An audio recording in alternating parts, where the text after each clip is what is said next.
Oregonian.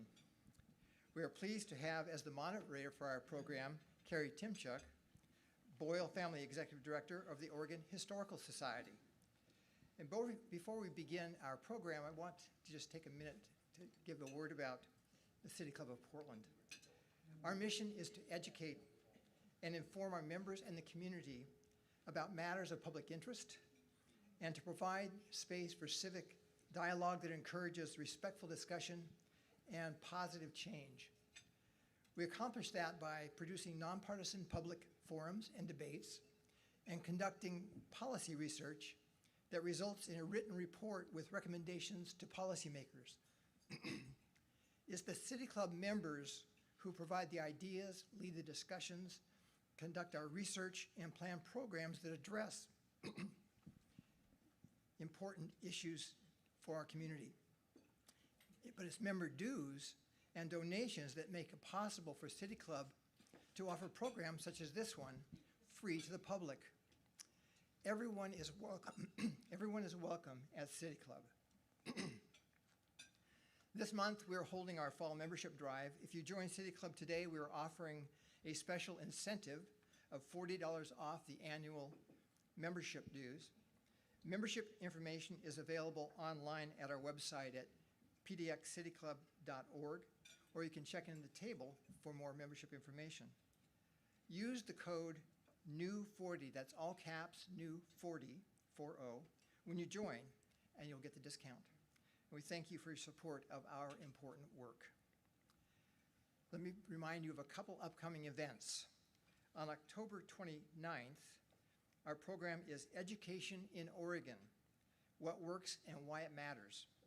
Our program will feature Portland Public School Superintendent Kimberly Armstrong, Stanford Children Oregon Executive Director Sarah Pope, and Oregon Teacher of the Year Brian Butcher Jr.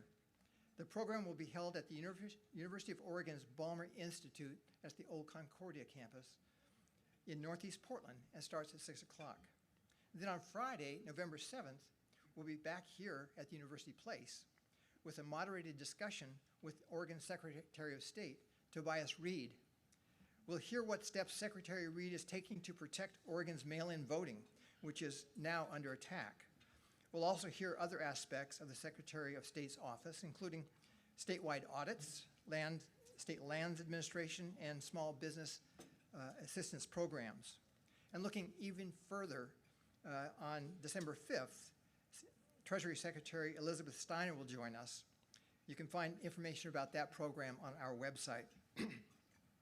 I want to offer special thanks to program committee members Bobby Reagan and Doug Marker for producing our program today, and to our communications director, Kayla Kennett. And now special thanks to our program sponsors for today's program, Oregonian, Oregon Live, and the University of Oregon School of Journalism and Communication. We also have fall season sponsors, AARP Oregon and Fight Against Sex Trafficking, and join me in showing appreciation for those sponsors.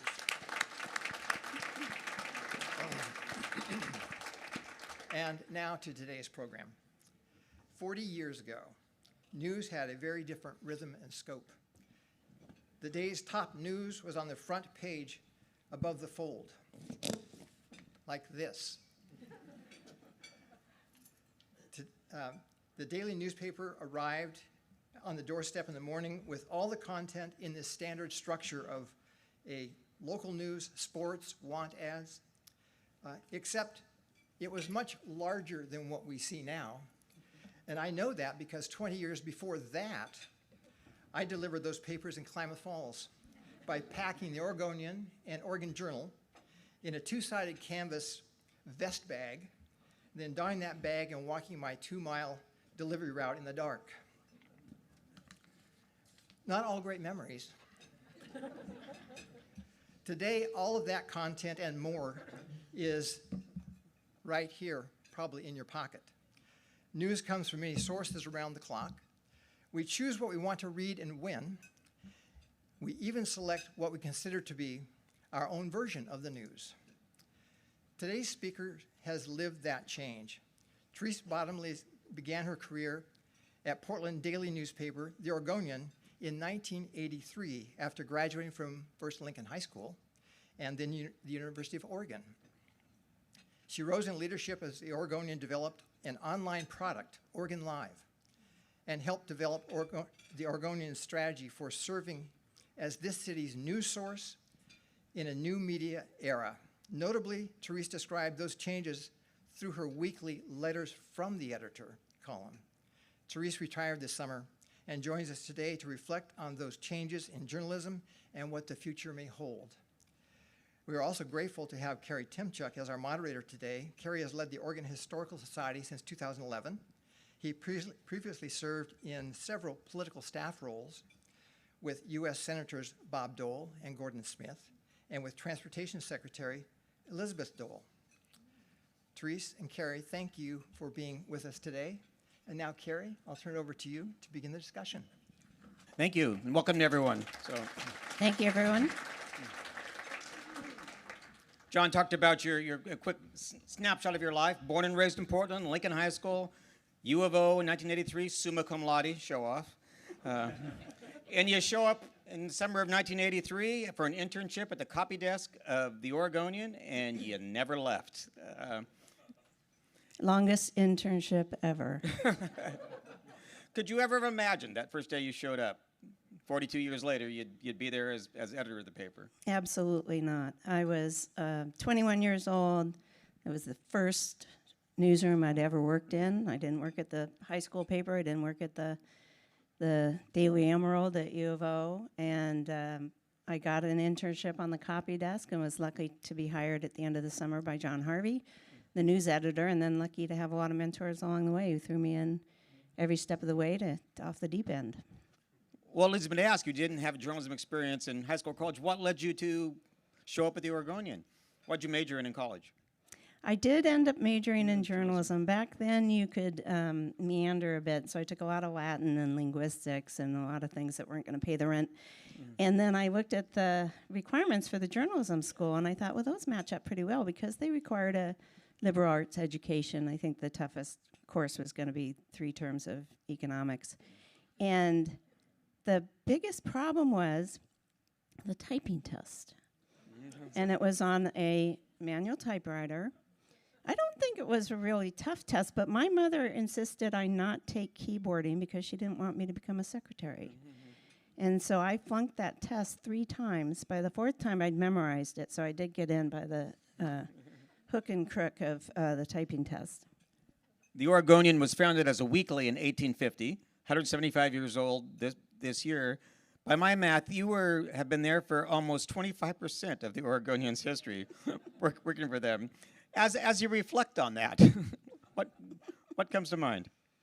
Well, not having been there for the first part of it, it's hard to know whether the pace of change truly has quickened, but that certainly is the way it felt. When I came to the Oregonian, as you heard, it was an old school manufacturing process, right? The printing presses had just moved over by the stadium, and we set the type in the newsroom and then faxed, basically it was a fax machine over to the press plant. They created plates. The plates were put on the presses would roll until about 2 in the morning. The papers would be picked up by the trucks, taken out to the distribution sites, and then delivered to doorsteps. And that happened for 5 separate editions when I started at the paper in 1983. Do you miss those days? No. No. We have so many more tools now to tell stories. So back then, the reporter would go out with a notepad and a pen or pencil. Pencil is a fire because you can't write in pen when the water's pouring on you, right? So you had those tools, right? You had words on paper. And now we have so many tools. We have audio, we have video, we have, podcasting, we have TikTok. I don't know if you saw the most recent data that came out just recently, a couple days ago. Many people get their news from TikTok now. And if it's a young person under 30, almost all of them get their news from TikTok. With the good comes the bad, however, and social media. The current governor of Utah getting a lot of attention now, calling it a cancer in society. Your thoughts? Well, social media has imposed upon newsroom this intense speed. You know, we always want to get it right. We do want to get it first, but we want to get it right. And you know that if something goes out on social media and it's wrong or it's missing context, it's really hard to recapture that and reel that back in, right? And then it gets passed along and passed along and passed along. There's a meme right now going around, shows some National Guardsmen raking leaves in Tamaka Waterfront Park. Well, a lot of people think that's real. They're commenting on it as if it's real, and it's clearly not. It's a spoof, but it looks real enough. And if somebody's just not paying that close of attention, you know, they think that's real. And so we're combating not just legitimate journalism and trying to get our voice heard, but also disinformation and misinformation. What was it like the first day of retirement? Well, I had determined I did not want to get up that Monday morning and sit at my computer and say, now what? So I had scheduled a road trip around the Olympic Peninsula. So that was a lot of fun. I saw, you know, news is addictive. And there is probably nobody in the newsroom who takes all their vacation time. Every fall, we would get these pestering notes from HR with the list of people who had put in for 0 vacation hours so far that year. And so that I'm ashamed to say there is plenty of places in Oregon and the Northwest I have never seen, even though I am a native Oregonian. You told me earlier the first day you really missed working was when President Trump announced that troops were coming to Portland. Yeah, there's a rush of adrenaline when news happens, you know, and you immediately, your brain starts thinking about all the things you need to cover and the places you need to be and all the angles and how you're going to get the news out and how many people are going to call in on a Saturday to make sure you've got it all covered. News people are mission driven, you know. If there is not a single person in the newsroom who hasn't missed a birthday party, a family event, you know, kids' soccer game, whatever. It's like it is all consuming, and it is undeniably, there's an adrenaline rush there.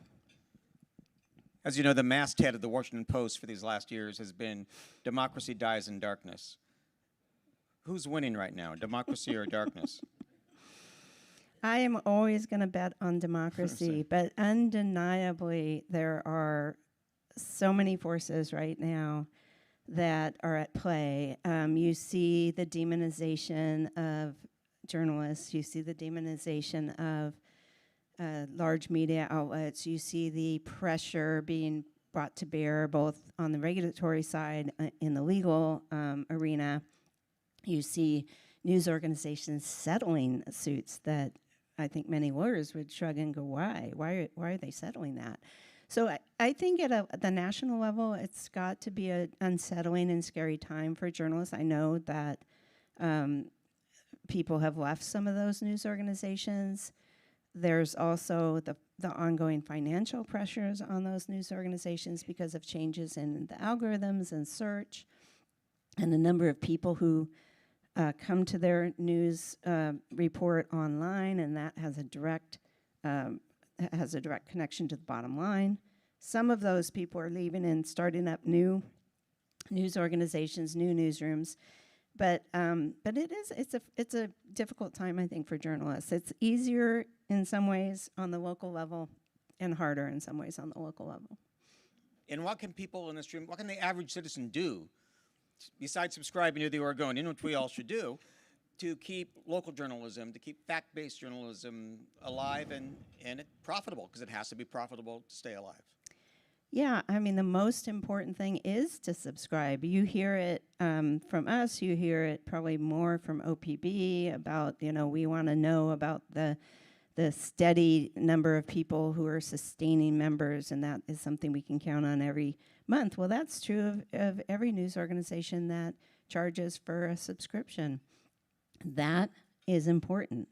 The advertising world has changed for news, has changed even more dramatically than what newsrooms have seen, because the tech giants have a hold on more than 70% of all digital advertising revenue.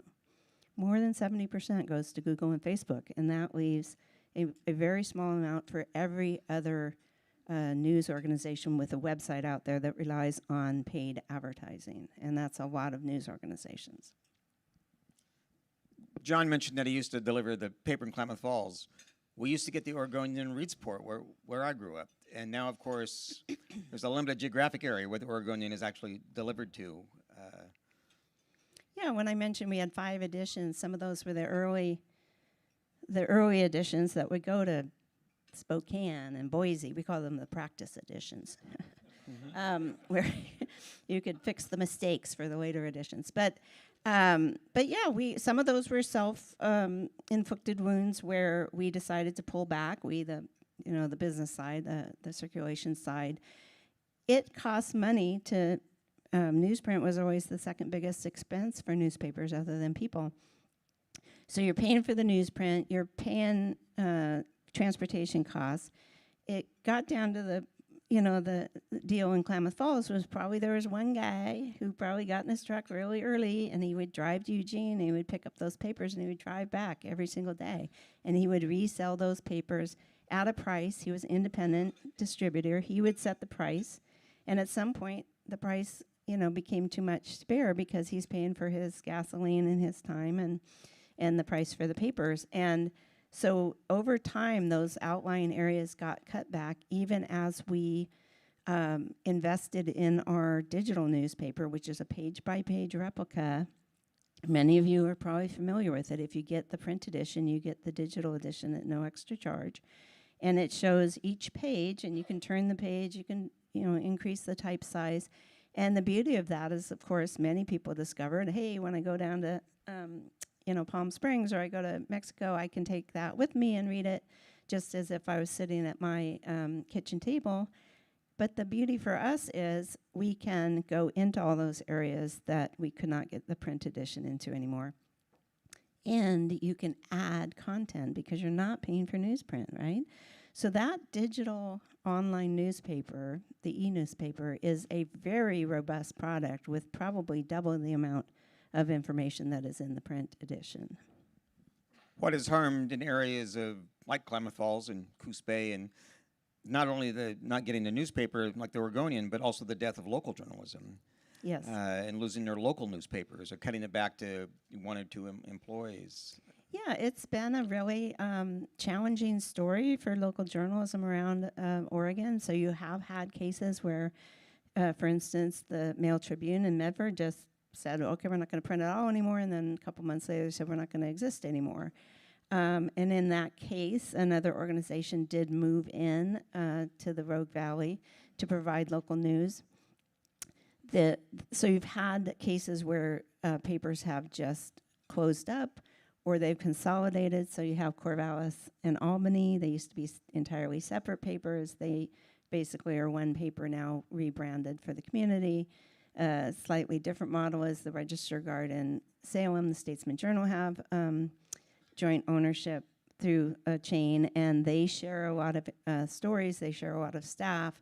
So you've had that consolidating, and then over the last couple of years, you had a family-owned set of newspapers, EO Media, which owned Eastern Oregonian, Bulletin, Asturian, a bunch of smaller papers around the state, sold to Carpenter Media Group, which is based in Mississippi, and owns a lot of papers around the country. And then they also Carpenter also bought up Pamplin Media Group, which had the Portland Tribune and some of the smaller suburban papers. Well, when outside entities buy lots and lots of papers, they immediately start looking for economies of scale. So the Sandy Post and the Estacada paper, they were basically put out by one person. That person is no longer with the company. The Portland Tribune has 2 people working for the Portland Tribune now.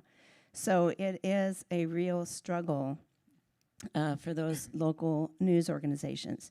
Now, on the flip side, on the bright side, there have been small glimmers of hope. So when the Mail Tribune, as I mentioned in Medford, they shut down the Ashland paper, which they also own, and a group of those employees started the Ashland.News, which is an online news organization staffed by professional journalists who are covering the local community. There are other examples of that, but those are going to be small. You know, they're going to be small. They're going to be possibly nonprofits, so they're going to be constantly scrambling for grant support and donations. It's very hard for any local organization to build the audience scale that is now required to bring in the advertising dollars on the website. The Oregonian is part of Advanced Local, which is the 8th largest news organization in the country. Flies a bit under the radar. You know, they're privately held and they have a lot of papers and websites around the country, but they were very prescient on this and they went digital early. So they started moving their newspapers to fewer home delivery days, and they had a lot of savings on that manufacturing process and all the costs associated with that, and they went all in on their website. So Oregon Live, you know, has more than 100 new items of content a day. We have 7 to 8 million unique visitors a month.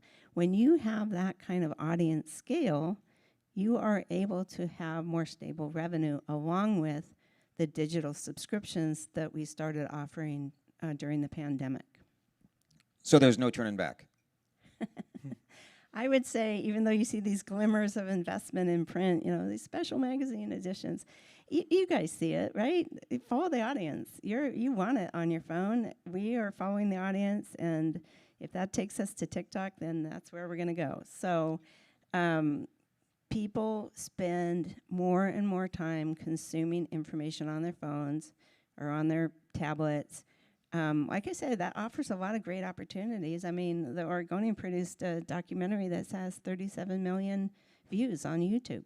Okay, so that's a very large audience that the print newspaper could never replicate. But the challenge is, again, the core of what the Oregonian brings is that local reporting that is vetted by local journalists, that is focused on the issues that Oregonians and Portlanders care about. That's the value we're going to bring. We like to carry information from around the world and around the country, of course, because we want to serve people who want that one-stop shopping, right? But the core of what we do is that local reporting. And in the era of misinformation and disinformation on social media and AI-generated memes that people think are real, I think that has increased value. You know, I think that local reporting is going to be, going into the future, is going to be more valuable than ever. You referenced TikTok a couple times, and definitely the younger generation, that's where they're turning, which brings to the question, I suspect the average age of people who have a subscription to the print edition of the Oregonian, I don't know if you know it, but I suspect it's pretty high. How do you get younger folks to actually subscribe to a print edition? All right, when I came to the Oregonian in 1983, the number one question was, how do we get young people to subscribe, right? So there you go. And back then, they were shocked and embarrassed to find out the average age of their subscriber was 42. Oh my God, so old. I think that young people are going to probably bring value with the audience that they're offering and the advertising that gets served to them. I think the number of people who are going to open up their wallets is going to be smaller, just as it is for any age. You know, there are a lot of people who consume our news. There are far fewer who actually pay us to support it. But reading us matters too, because that does bring advertising revenue. But I would say if people see value, they will support it. The Economist has a paying audience that is younger. The Guardian, they say they have more donations from Portland than anywhere else in the U.S., that they get more financial support in Portland. So, I mean, people are willing to pay, and I think that's why, you know, you see the research about younger people, in particular under 35, they will support things that they see reflecting their values, right? So they are really interested in the value of the values as stated by the company and whether or not they're living their values. And in that case, they are willing to support them. But it's going to be a smaller number. Subscribers are very important, and I would love to have everyone subscribe, but realistically, not everybody can afford it, one. Not everybody thinks about it. They don't realize that the headline they're seeing on TV might have been in the Oregonian 2 days earlier, or that social media post is based on reporting from the Oregonian. You know, I've gotten better, or I did get better before I retired, about shouting about our value a little bit more, about pointing out when our reporting affected change, about pointing out in our stories when our public records request pride-free information. Old school journalists are like, nobody cares how hard your job is, and, you know, don't brag about it. It's just what it is. That's what we do. But readers seem to really appreciate knowing that we were fighting for information on their behalf. And so I think part of it is going to be we have to continue to be salespeople for our own product. And you see it. If you read an article on the Oregon Live, it says at the bottom, hey, please subscribe. Subscribers are so important, and so too are advertisers. My wife and I used to joke every morning. We'd open up the paper and say, honey, Myron Frank's having a sale. Who would have thought? Because a full-page ad every day or more from Myron Frank. This morning's paper, I noticed a full-page ad from someone talking about freedom of journalism. Just talk about how advertisers have changed the model as well. Well, they're going to follow where the audience is, and we've talked about that. The eyeballs moved to digital. So, you know, Facebook came in, let's see, Google in 1998, right? Facebook in 2006. The biggie was the iPhone in 2007, right? So, and, you know, of course, Craigslist, and people blame Craigslist a lot for the demise of newspapers, but that's not really the full story. I mean, yes, Craigslist offering free classified ads did put a crater into some newspapers' bottom line, especially those that relied heavily on classified advertising. But really what happened was people migrated online, and I'm making this up. John Maher could tell you the real price of an ad in the paper. I'm making this up. But if you paid $10 for an ad in the print Oregonian and you bought that same ad on Oregon Live, you might pay 10 cents.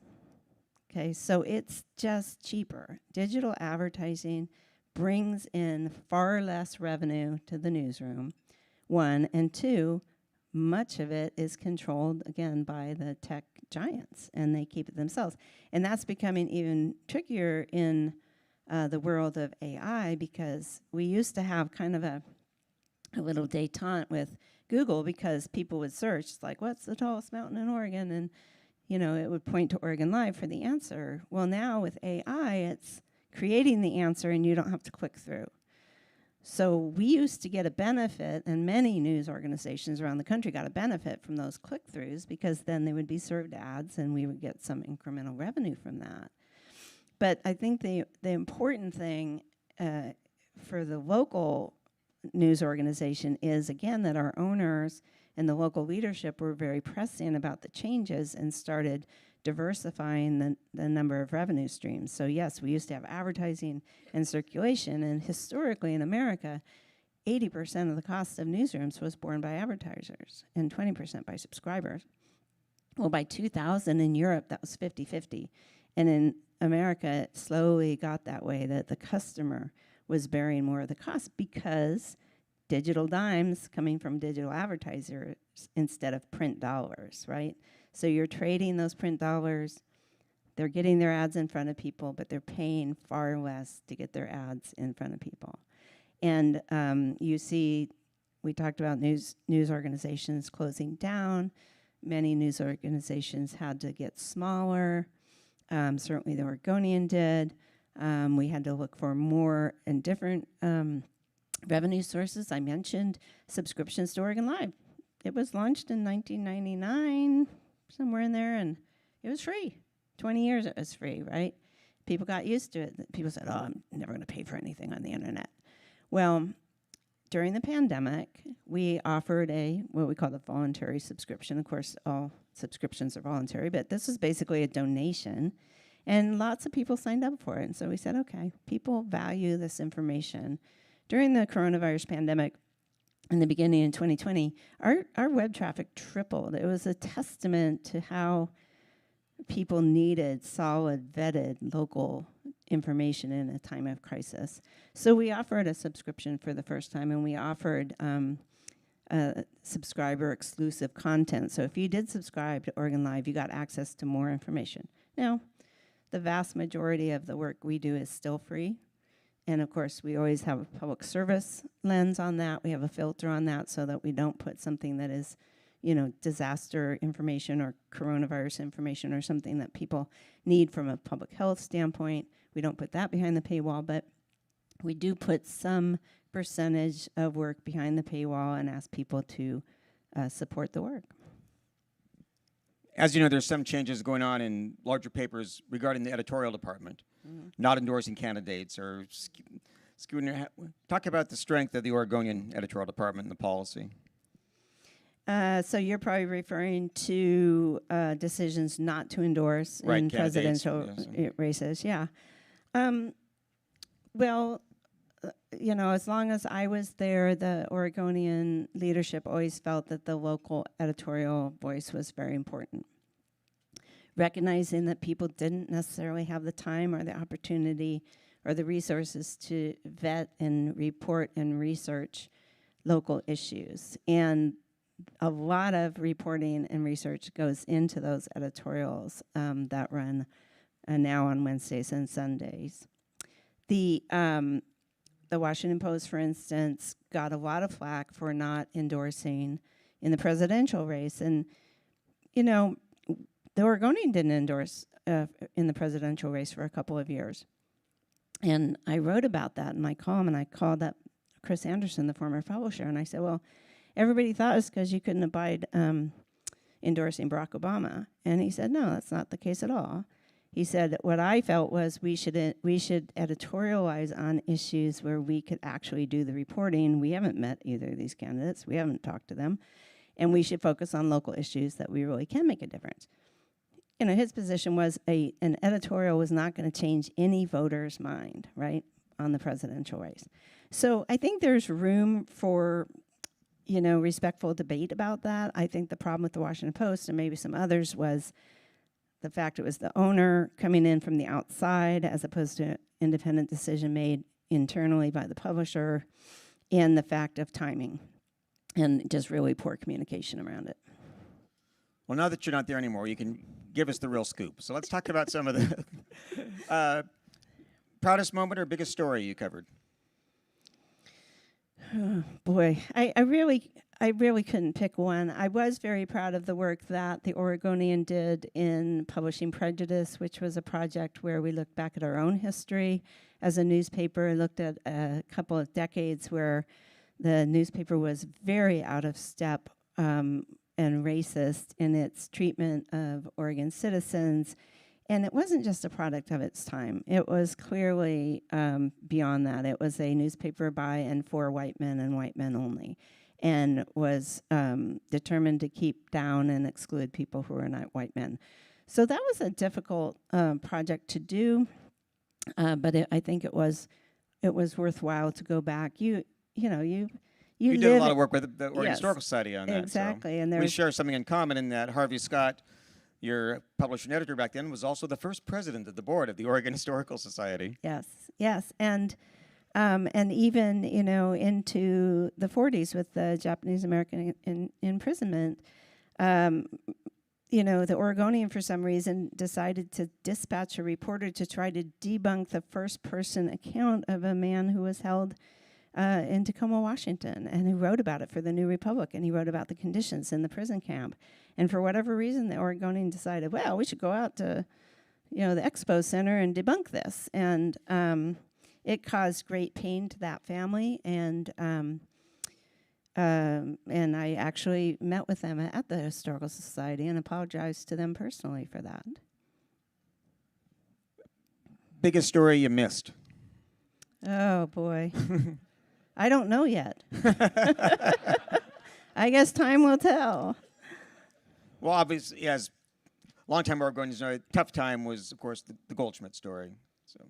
Yeah, that was a tough one because, we had gotten a tip. We didn't sufficiently, as I said at the time, we didn't sufficiently pursue it. and ended up being true. On a lighter side, you once told me that if you ever doubted people reading the paper, all you had to do was change a comic strip or get rid of a puzzle. Talk about the traditions that some people have of seeing the same comics, the same puzzle, and how that impacted your job. It's that daily readership habit, right? People have a routine. They want to get up and they want to read. I have one guy who still emails me today, even though I have no power over it anymore, but he just absolutely wanted me to cancel Peanuts because Peanuts has not had a new strip for, however many years. And I'm like, I am not going to be the editor who cancels Snoopy. But, there's a certain just habit, the reader habit. That was one of the big questions when the Advanced Local, our parent company, decided to shift away from 7-day home delivery, and they first did that in New Orleans at their paper there. And the idea of breaking that reader habit, it was very frightening because we've spent years building it, right? We want people to get up and go out and get the paper and sit down and have their cup of coffee and do the crossword puzzle. And so that is partly why we invested so much in those e-editions, because you can get all your comics on the off days. You can print out your crossword puzzle and do it. When we went to a new vendor last year, we were having a planning meeting, and I just said, I don't care about any of it as long as they can print the crossword puzzle. Oh, yeah, that's fine. Yeah, it's going to be great. No, it wasn't great. And that's what you hear about, right? Because people want that little bit of habit. And, when people complain to me about, something was too light or fluffy or a feature was on the front page, I'm like, oh, newspapers always had that entertainment side. They always had that diversion. They always had the horoscope and Dear Abby and, those things, all of which were intended to build that very crucial reader habit to bring people back day after day. Some memories on some of the Pulitzer Prizes that the Oregonian received.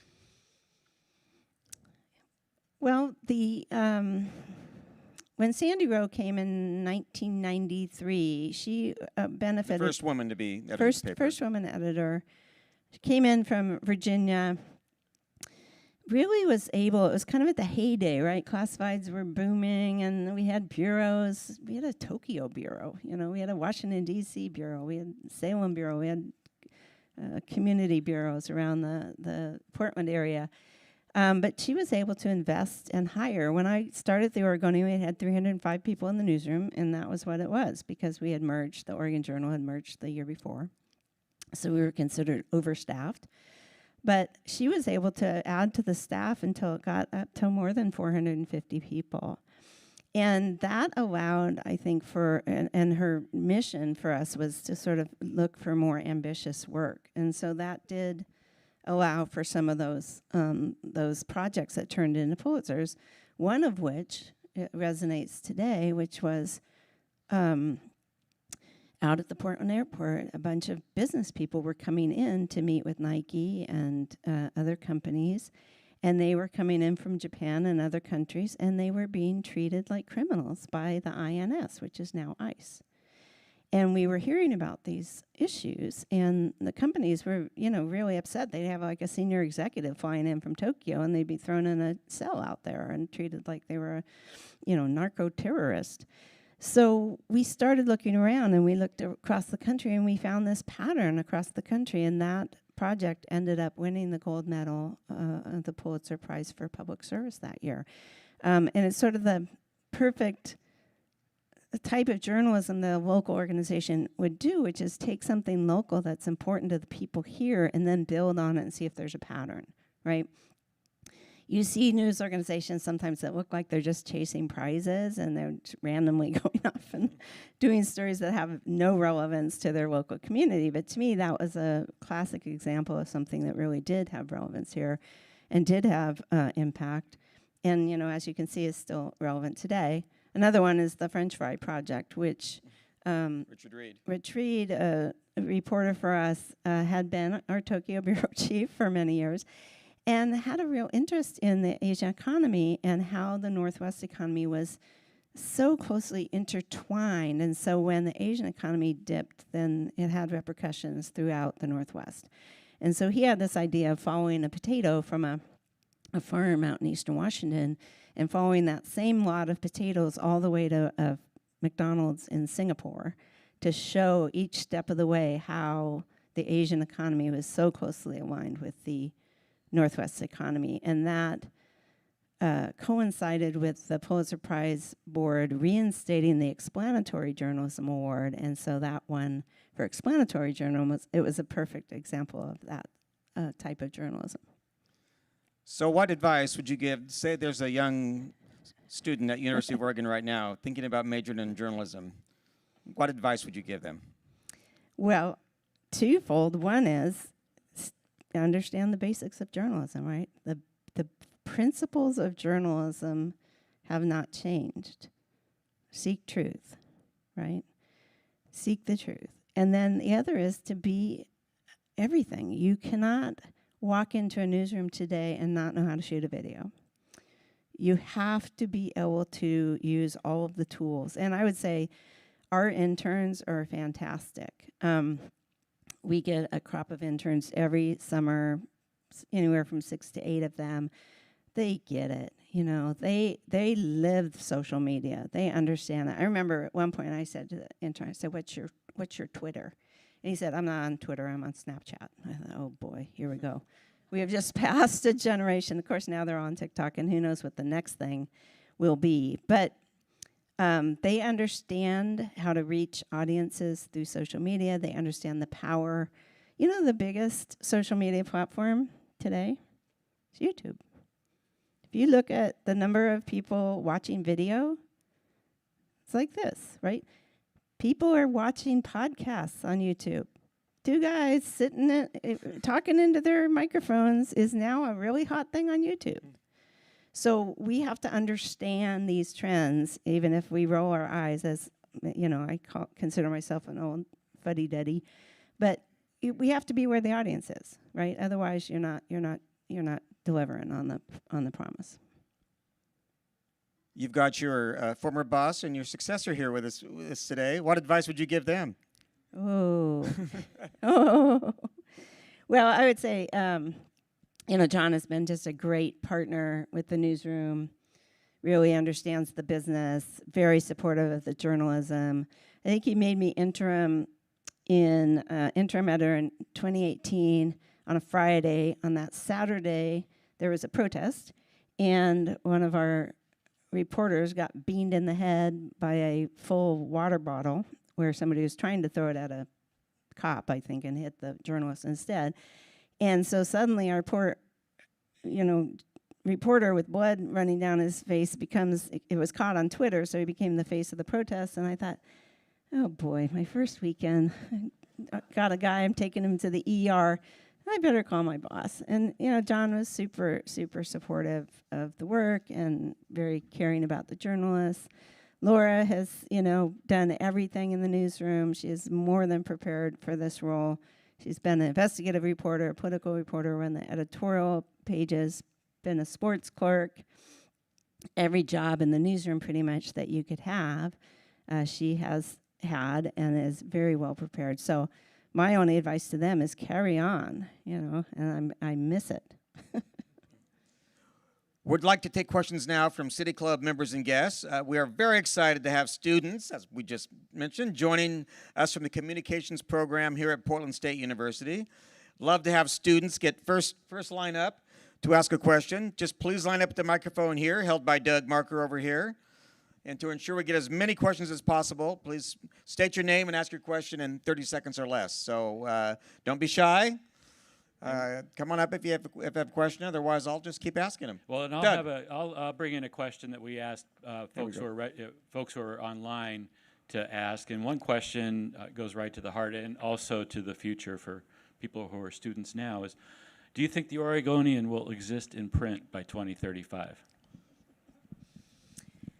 I really don't know, but I think that we've often said the Oregonian will continue to exist in print as long as it's profitable, and I think that calculus probably has changed and will continue to change, and it will be audience-based and audience-driven.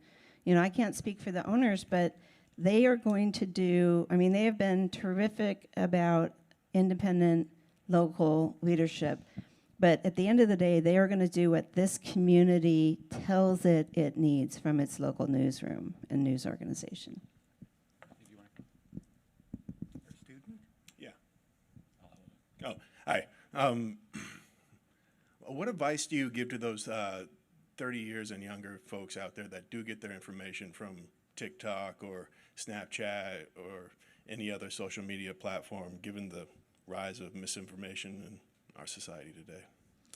Well, I would say vet it, check it, and don't just take it as gospel.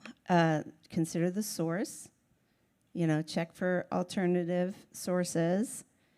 Try to go as deep as you can. Don't share it unless you're absolutely sure. That's why my heart was breaking about these, these National Guardsmen raking leaves in Waterfront Park. And it's like, you see all these people commenting on it as if it's real, and you just want to take every single one of them and say, that picture shows bright sun. You were here in Portland. It rained all day. That picture was not taken in Portland, right? But people, unfortunately, are inclined to believe we're literal beings, right?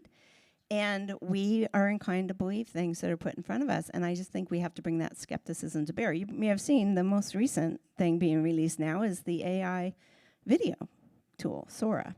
And you have a president of the United States believing the memes that were on there. They had a video, they created a video of JFK saying his favorite movie was Care Bears. It looks real, right? So you've got to be able to triangulate and really do the reporting to make sure it's real. Hi. Come this way. Kind of along the same lines as the question you just answered, but I have a sister who's been a sports writer for about 20 years, and she has to deal with a lot of the everyday experts who don't work in the profession. And my question to you is, how do you navigate those situations when you encounter those experts who think they know more than you? Yeah, I think that's really tricky. On the one hand, you love the engagement, right? You love the fact that they are reading everything that you write and they really care. And people, maybe you're on a social platform, say you're on your Facebook page, right? And somebody weighs in and you want to correct the record and they don't want to believe you. But you're not communicating just with that person. You're communicating with everybody who's following that exchange. And the fact that you, a journalist, are making the time to respond and listen and give the facts is really important. It goes a long way to establishing that trust and credibility. Now, you're not going to go on and on and on and on, right? We have a lot of readers. We can't spend that amount of time with every single one of them. And we're going to spend more time with a reader from Aloha than we are from a reader in Arlington, Virginia, right? It's just, we're not going to be able to be all things to all people, but you have to balance that, hey, this is a super fan who's super, super engaged, with how much time am I going to try to spend convincing somebody who's just not willing to be convinced. I spent a lot of time communicating with readers when I was editor. And I always appreciated people who came at it with an honest question as opposed to just wanting to score political points. I love the fact you're still saying we all the time. So.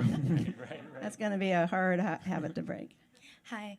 I was wondering, as someone who moved to Portland about 2 years ago, kind of coming into the journalism and communication space here, how is journalism and being a journalist in Portland different from being a journalist somewhere else in the United States? Good question.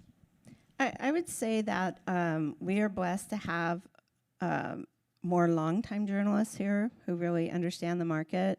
So whether, TV has a lot of turnover, but there are people who have been in this TV market for a long time, really know the community, longtime staff at the Oregonian, longtime staff at Oregon Public Broadcasting. I would also say that it's a collegial market, that we're not, we all want to compete and get there first, but we also cooperate when we need to, and I think you will find it to be a very collegial market as well. People are willing to help, willing to pull up the next person, especially in a scrum situation where, say you just found out that there's a court hearing and it's at 8 a.m. and everybody's rushing to the courthouse, and which room is it in? People are going to be helpful. People are going to be helpful. Boy, that was a great question. Sam Metz, City Club member, occasional loose cannon. Back in the olden days, before the Permian extinction, there was a clean distinction between investigative journalism and declamatory columnists.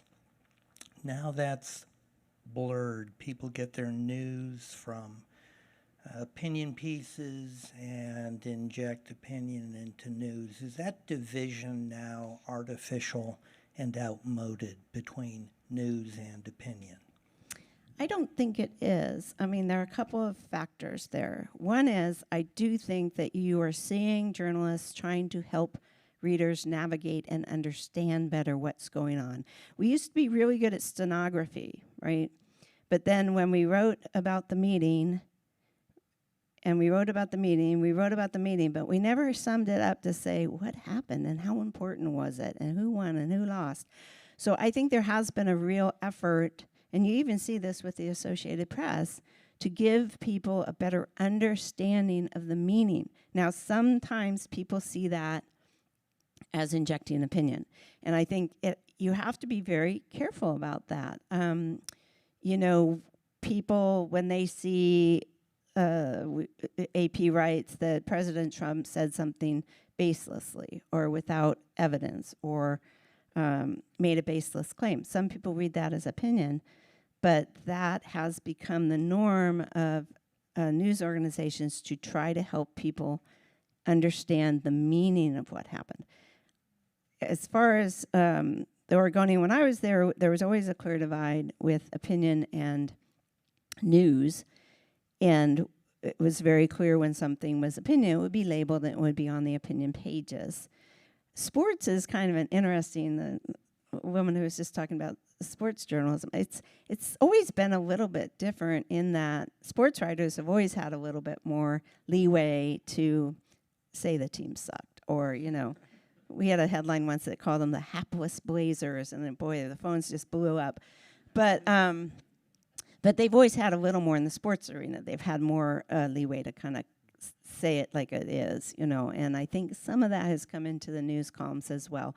Not perfectly, I think we don't always get it right, and sometimes we do inject something in there that, maybe could have been said in a more neutral way. But the goal is to help people understand what happened and the meaning of what happened. Hi, Chris Smith, City Club member. I pay for a digital subscription to The Oregonian. I spend at least as much and maybe a little more to make contributions to OPB, ProPublica, even WNYC.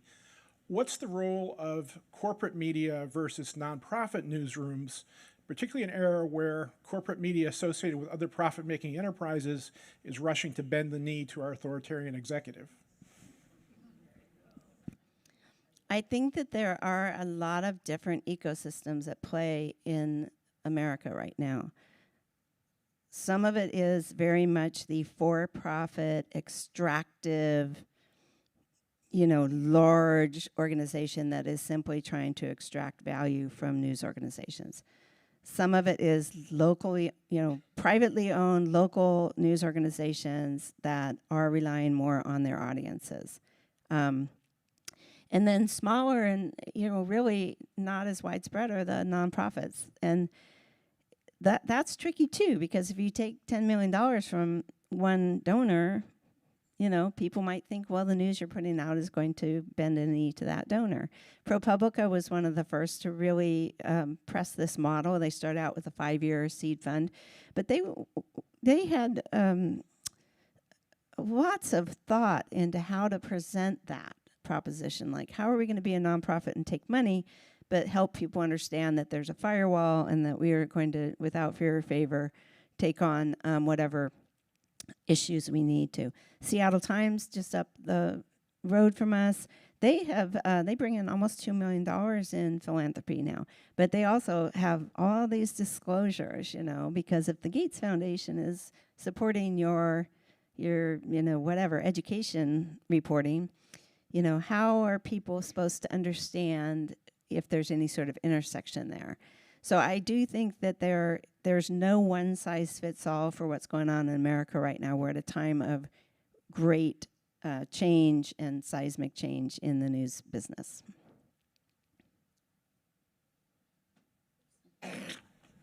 Wynn Wakala, City Club member. When I was young, I wasn't interested in the news. I don't know how you draw young people in, what your plans are. And I also wondered if you have investigative reporters. If you did something like investigate sex trafficking or different issues like that, that might be a good way to draw in younger people. Yeah, back in the day, they used to say, well, young people, when they get married, they buy a house, they have kids, their kids are in school, then they'll care and they'll read a newspaper and read about what the school board did last night or what the property taxes are doing. And, we didn't see that. What people are getting the news that matters to them. And a lot of times that's on social media and that's from their friends. We do have investigative reporters. Again, generally, local news organizations are going to focus on local investigations that have an actual real impact for their community here. And that does make a difference over time. That does make people, want to open up their wallets and support that kind of work. And so I think, I think investigative reporting is, some people would say, well, every reporter needs to be an investigative reporter, whether you're on covering a sports beat or whatever. And that's true, but there's also a particular skill that investigative reporting takes, and it also takes the most precious commodity a reporter has is time. And investigative reporting takes time.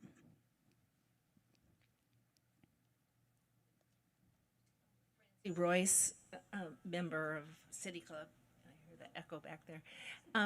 Well, first of all, I appreciate your statement that in the discussion of issuing opinion or not, giving explaining that reporters are giving a fact-based statement when they say the current administration is lying or not telling the truth or baseless. Another place where that is sort of happening, but in a different way in reporting, is it used to be reporting on climate change. There would always be some people think there's climate change. These experts think there's climate change. But on the other hand, these experts dispute that. That doesn't really happen anymore. It explains. So I wonder where was that flip point where a decision was made in journalism to call it as it is for what our president says is not true, or not any longer needing to say, but on the other hand, climate change. And that, so if you could answer that, I appreciate it. It really was an evolution, because I think what you saw, especially with climate change reporting, was, back in the day, journalism was you have to give both sides of the story. And a lot of people read that as, well, you have to give equal time to both sides. And even a couple months ago, I had a back and forth with a reader, and I said, I don't think it serves anyone if one side thinks the earth is flat and one thinks it's round, to give equal sides, equal time to both sides. It's not helpful, and it's not furthering the goal of journalism, which is speaking the truth. And so I think as you saw the scientific consensus around climate change and the undeniability of it, it gave journalists more, comfort in saying it as undeniable fact. And also, we like to be able to explain the decisions to readers. So when you get a reader who is and we still get them, who is absolutely convinced that human-caused climate change is not happening, that this is just a natural cycle, it's nice to be able to point to the evidence, right? And this is one of my big, things that keep me up at night still, is that we used to be able to agree largely on the facts, right? We used to be able to at least agree on certain facts, and now we can't even agree on the facts, and that's troubling. And we're getting close to 1 o'clock, so we'll stop the questions after these last 3 here. So short questions, short answers. Anne-Marie Claire, City Club member. I have a quick question. The Oregonian has really great investigative reporters. How does the Oregonian get paid for the good reporting that is picked up for free by large media? It's like the Oregonian pays for these reporters, and yet media just scoops up the great reporting. Yeah, good question. Briefly, we are part of the Associated Press, which is a membership cooperative, and so they have rights to the information that we publish, and so they are able to send out those articles to their many, many, many clients. And so we get their stories in return, we pay them, and they get our stories. So it's a cooperative, basically.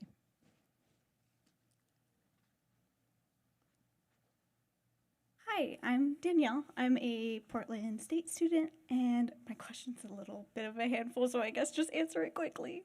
As a seasoned journalist, in your experience, how did you and what advice do you have for students to balance the ever-growing expectation for sensationalization and bias in news reporting / communication with honest journalism practices? Well, that's a great question. Yeah, because the sensationalistic headline will always get more clicks, right? I think you just have to remember your credibility is at stake. That's all you, at the end of the day, have to sell. And if you repeatedly put out information with a headline where the body of the story does not deliver, on that sensationalist twist, then you're not doing your job and you're going to lose audience over time. But you see this. You see this. By the way, Laura, raise your hand. If you want to apply for an internship, right over there is where you want to apply for the Oregonian internship. So applications are open right now. One more. Go ahead.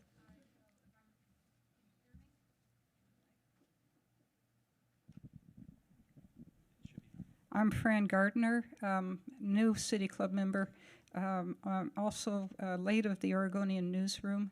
I wanted to just revisit something that has come up several times and was just referenced by the last two speakers, and that is the believability of journalism, and you talk about trying to vet what you read, but how do you do that? And the other thing I wanted to point out is I recall that several years ago the Oregonian had to just stop allowing comments on news stories because there was so much flame throwing, and so I think the basis of my question is there some way that the Oregonian can sponsor some sort of education to help people be able to discern what's a real story and what's just not? Yeah, I think we never would have thought we would need college and high school level classes in news media literacy, but they do have them now. And that's part of it, is going to that source and looking what is the legitimate local news source for that community, and are they reporting on this? Because if they're not, it's quite possible it's not true. The editor also does a weekly column to pull back the curtain on things, to talk about our decision making, talk about how we found out the information, what the reaction was, what the impact has been. We also have always been big on disclosing. We like to be able to explain to readers as we do our journalism, what is the source of the information? How did we get that record? And so all of that goes a long way to, I think, helping people see what is credible and what is not. Last question before I turn it over to John to wrap us up. Asking not as Therese Bottomly, former Oregonian, asking as Therese Bottomly, lifetime Portlander, high school here, grew up here, besides U of O, lived here your entire life. You've seen the challenges the city has faced in the last couple of years. Advice you would give to the mayor, to the city council, to everybody here. How do you bring Portland back? Portland's going to come back. Look at it. I mean, look at Portland. I'm very bullish on Portland. It has so much going for it. And the main thing it has going for it is its people. And, if I could have suburban mayors come down for bus tours so they could tell their folks that it's really not that scary downtown, come on down. I mean, I really am bullish on Portland. I think it's a great city, and I think it's on its way back. I really regret the current bump with the ICE folks. I do see a lot of reporting from everyone, the Oregonian, KGW, and others, debunking the claims, showing it's this one little block in South Portland. It is not the entire city up in flames. You also saw a lot of citizens doing citizen reporting. Here is the hellscape. Here's where I am at the farmer's market today. Well, that's all important too. It sets a tone, right? That's citizen journalism. So I am a great believer in Portland, and mostly because of its people and the institutions that are here that really care about the city. Well, join me in thanking Therese Bottomly for her 43-year career.